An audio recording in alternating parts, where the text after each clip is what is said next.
One, two, three. We want to welcome everybody to Mom and Dad Talks, where our favorite two people are mom and dad, and we're going to give them another break because, this week we all need a break. So, and saying that, we want to thank everybody who supported Mom and Dad Talks or watching us. Hopefully you learned something and grown and come better. But unfortunately, I don't think it's the gift that keeps on giving. I think it's kind of sad, actually. And that is our former president, Trump. He's indicted again on the same issue that probably they could have done a long time ago. Some people say it's politically agenda, whatever the case may be. That may be so. But the reality is I don't think people were pursuing something that you can't do according to the law that they have in New York. And that's coming to, from my understanding, I'm just reading some of this, so I may be wrong. You can't hide money and try to get away with it. That's really what it is. You have to show everything that you pay for. And if it's covered up in any kind of way for payment on something, that's illegal activity. And that's a technicality is what it's called. So for instance, if I buy some drugs with campaign money, I can't cover it up and say, hey, I gave it to Carlin, who's wearing this nice My Tech shirt. And I say, basically, in essence, yeah, but I got drugs from Carlin. I'm not saying that we're just making this up. That's illegal activity, folks. And so, when you try to use those funds to, my understanding, to pay hush money to keep people quiet, and you don't make an account for it, that's an illegal activity. So on that technicality, you have no choice but to indict. That's what I'm reading here, because I was trying to figure out, okay, this thing was over 6 years ago. We all knew about Stormy Daniels and the other woman, and they were complaining, saying, hey, this dude, he slept with me and he gave me hush money. And there's documentation of hush money. The question is, where did the money come from? So when they open up all the documents and all the paperwork and stuff, that's what they're looking for. It never came out of Trump's own pocket. It came out of his campaign fund, it looks like. So that's my understanding of it. Carlin, the Bible, well, we'll talk about that later. Carlin, what's your thoughts on it? Well, whenever you talk about anything legal, I prefer to be extremely factual, okay, and very, very letter of the law, okay, because there's a lot of opinion involved, especially with a very polarizing figure like Donald Trump, okay.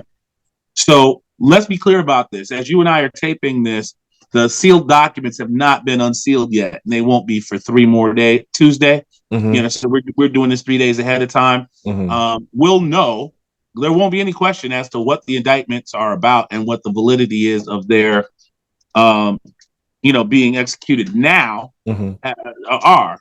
So, with that being the baseline for we're saying, I think what you were saying, let me say it in these terms. So when I ran for mayor in 2018, I did not separate my campaign account from my personal account. Now, there's nothing illegal with that, as long as you have the accounting to go along with it, that every dollar that anybody is donated to, that there's a line for your campaign, and then there's a ledger for what you use those funds for. That's simple. Okay, so Donald Trump didn't break any laws by using his own money. Most people at the lower levels use their own campaign money. I mean, use their own money for campaign. Right. What if you raise any money? Right. What if nobody knows who you are and nobody wants to donate to your campaign, but people do it all the time. Okay. So there's nothing. He didn't break a law by doing that.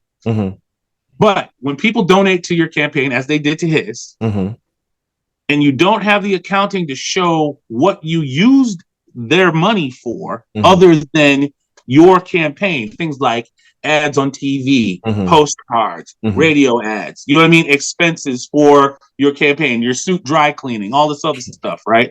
Okay. If the itemization for user spending it on your campaign doesn't reflect something that's legal, then you're in trouble. And so what they're alleging is that he used campaign funds, i.e. his own funds, right, to pay for something that that affected the outcome of his campaign. Mm-hmm. That's what he's for that particular thing. Now, he's got over 30 different counts on this indictment. Yes. And so the Stormy Daniels is the most salacious one, but that may not even be the one he gets, that they try to convict him on. Mm-hmm. I'll give you a very real world one. When he filed for a loan or a tax break, I guess you could say, from the state, he falsified, or his people falsified, how big his apartment was in Trump Towers. That allows you to borrow more from the banks, right, on false information, right? I.e., that's stealing in its most pure form. Those are the kind of things that are actually going to get him in trouble. Now, the statute of limitations has passed on some of that stuff, but I think what we're going to find out is you're going to find out that of the 30 and the 30 points that they're going to try and indict him on, there's only going to be a few that stick. And so you ask the question, is it politically motivated? Yeah, I don't think anybody on either side doesn't think this is politically motivated. The question is, do you let it slide because of statute of limitations? Do you let it slide because of who he is? Do you let it slide because other people do it too? Right? If you're gonna go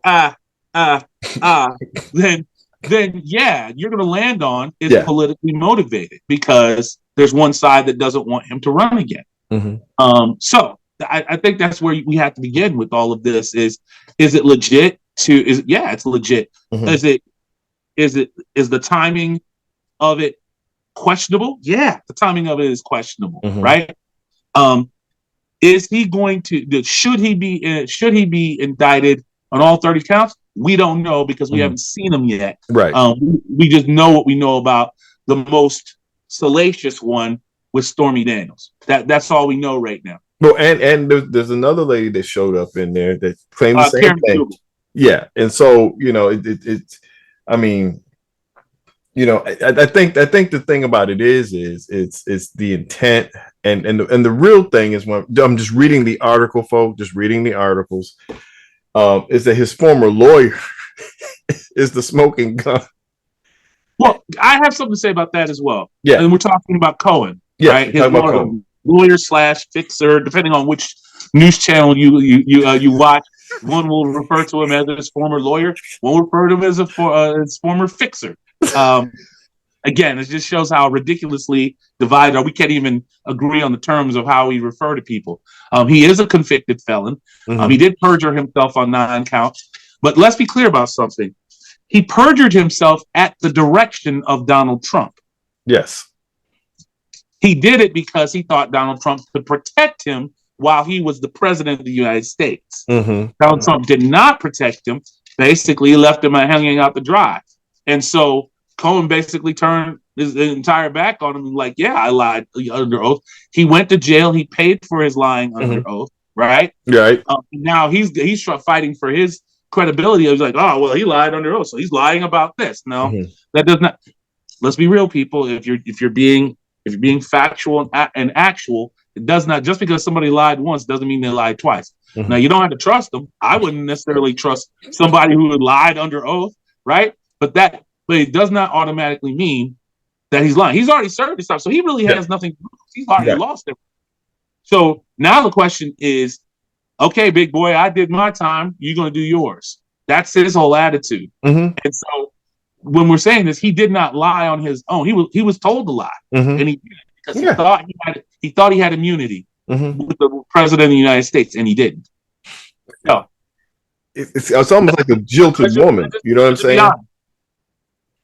I mean, it's almost jilted. They can get venomous, right? And because I thought you promised me, and now I'm upset.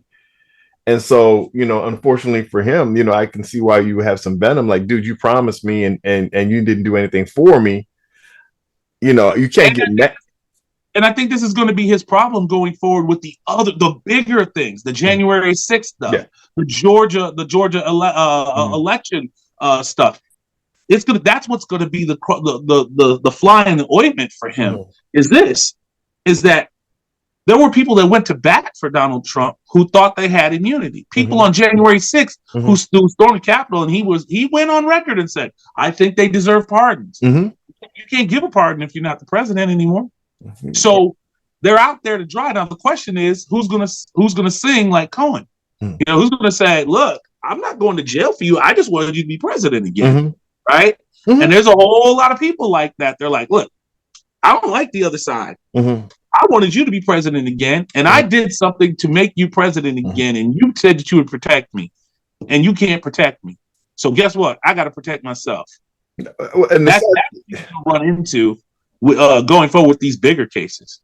You know, and like I said, the sad part about it is you know, the whole thing comes down to is being honest. The Bible talks about it, being honest all the time, and it's something that we all struggle with, right? And being forthright. If you live your life like an open book, you'll be able to clean up a lot of stuff that you're already doing that you don't want people to know about. Because the whole thing about lying is covering up. The whole thing about being deceitful is being deceptive. You know, quite living on the edge, and you know, using everything for your advantage. Eventually, that stuff, you know, turns into something else. That's how people a lot of times fall into the criminal mindset. They get over on this, get over on this. Pretty soon they go overboard. That you will fall off that cliff you've gone on the edge. You know, you keep on walking on it. You know, when it comes to lying, again, I'm only going off of documented things. Yeah, right. We're staying on strictly on documented. Donald Trump, by there are companies that actually do this kind of fact checking.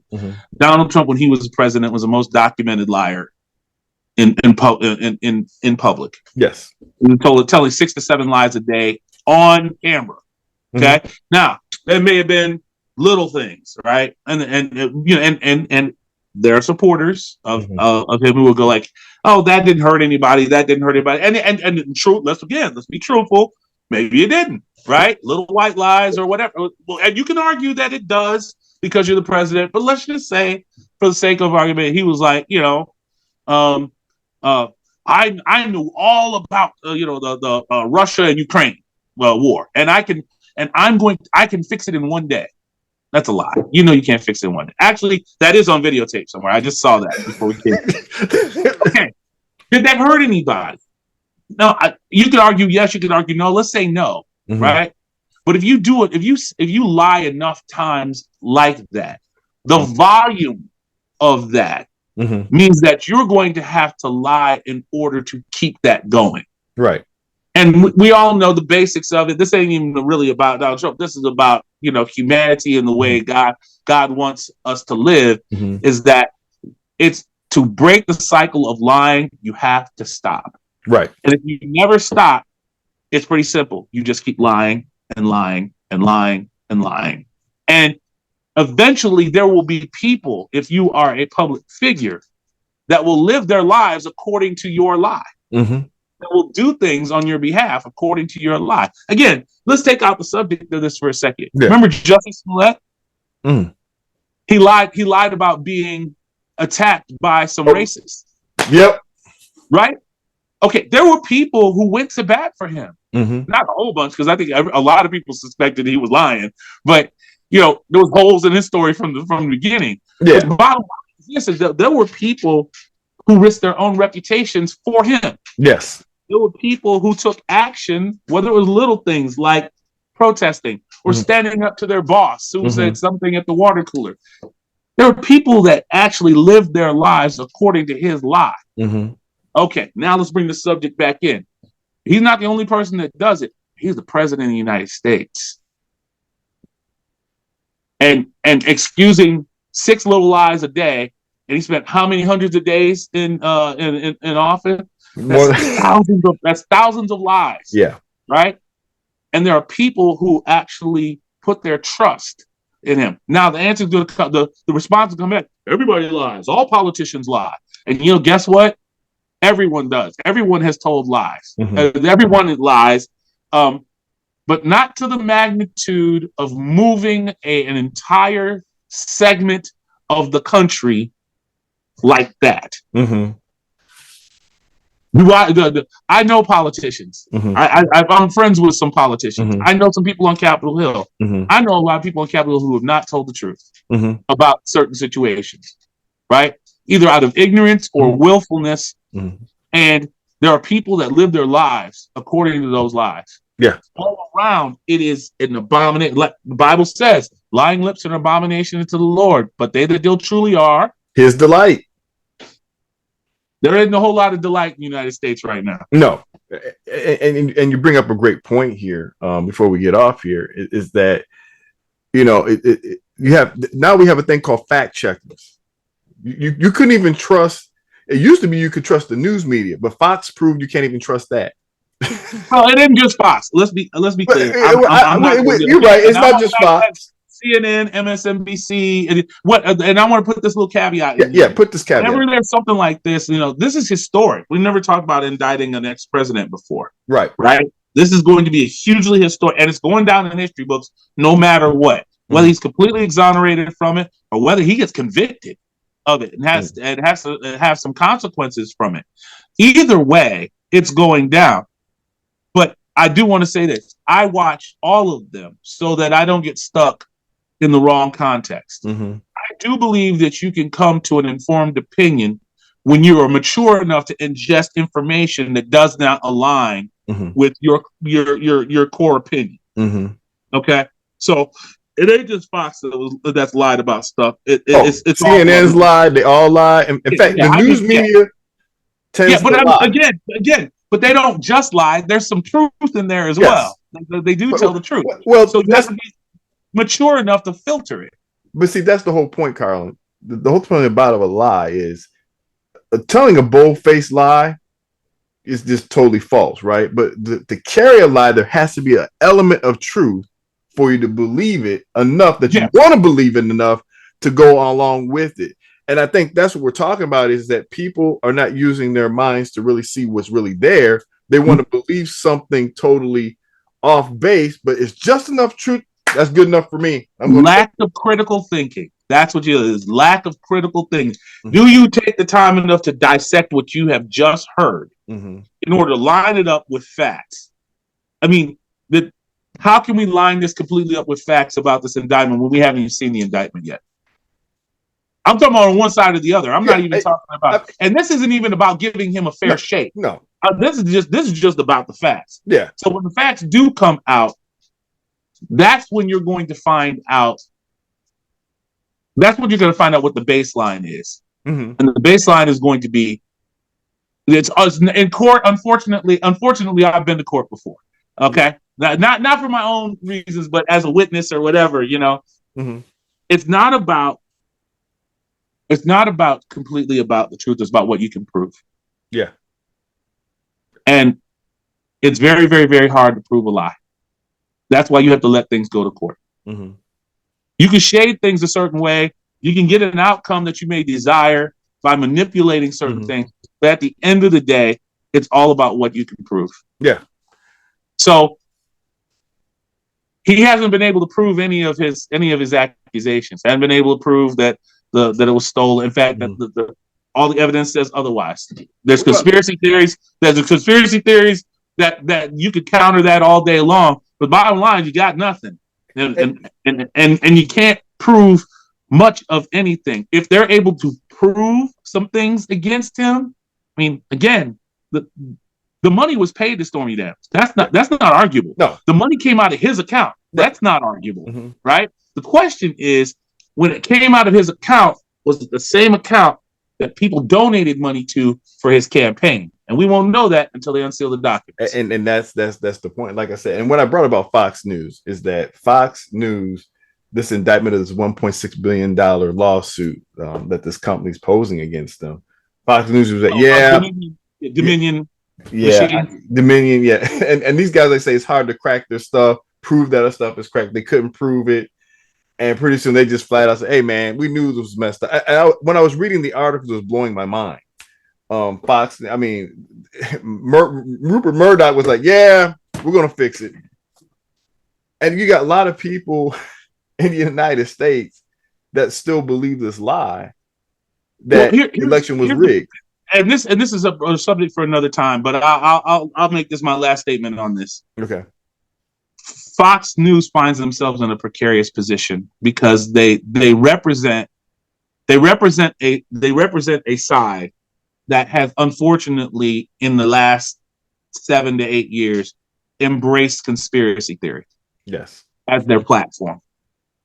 Can't prove it, but like X, Y, and Z happen. And it doesn't mean that and so it finds it tough for them to defend themselves when there comes opposition to their reporting. Mm-hmm. Right? Mm-hmm. You used to be able to say, we were wrong. That was my bad. Mm-hmm. Right? And all the networks do it. All the networks, actually, the truth is, all the networks have against them for false information that may have done, but not to this magnitude, because they are serving as the platform for a group that has found it very difficult in recent years to deal or to argue based on fact alone. You have to use conspiracy. And when someone challenges your conspiracy in a court of law and you can't prove it, remember what I said, forget everything else. It's about what you can prove. And when they can't prove anything, that's when you're going to suffer the consequences. And that's sad, because that party used to be one about telling the truth. Right. And they were based on telling the truth. But the desperation over there, because of the momentum on the other side, has put them in a position of using resources like Fox News to be the mouthpiece of conspiracy. And then, who suffers the consequences? Fox News. Well, not only Fox News, I would dare to say people who use that as their basis for their thought, using what they contrive up there for some of these things. And all the news media does this. Okay. I wanted to bring up Fox because of the recent evidence that's just because of Dominion voting. The voting piece there. So I always want they all do it. In fact, people, when you get on the news media, say very little, because your words may get twisted because it's dependent on their interpretation and not your interpretation of it. And that's what I learned from one of my uncle, God rest his soul. He said, say very little to the media because they'll twist it. So we're going to leave it on that note, folks. When dealing with the media, say very little because it may get construed and turn to something else. That's why the athletes say very little. Think about it. Bill Belichick says very little. That's right. That's a good example. His press conferences are, well, we tried. Hey, no. but one I let love before we get off, folks. I'm sorry we went really long today, folks, but I think it's very good to understand the power of being truthful. I love Doc Rivers. Hey, man, you know what you're doing? No, man, I don't know what we're doing. You're right. I'm still trying to figure it out. It's not Blake's fault. It's not Blake's fault. It's the whole team. It's the whole team. We all messed up. You know what I'm saying? I'm just going to agree with whatever you say. You can't argue with it like, you're right. We didn't have a plan. You're right. We didn't make a good adjustment. Oh, man. Right. Hope you enjoyed Mom and Dad Talks. We'll see you next time. See you next week. Thank you, CJ, for coming on. Thank you for your support. Keep it going. Yes. Like, subscribe, and share. We're going to start a new thing for you. Like, subscribe, and share. You saw some success last week. So try to see if those numbers are just an aberration or not. And so why not ask for it? Like, subscribe, and share Mom and Dad Talks. Please do. Till next time, we'll see you on Mom and Dad Talks.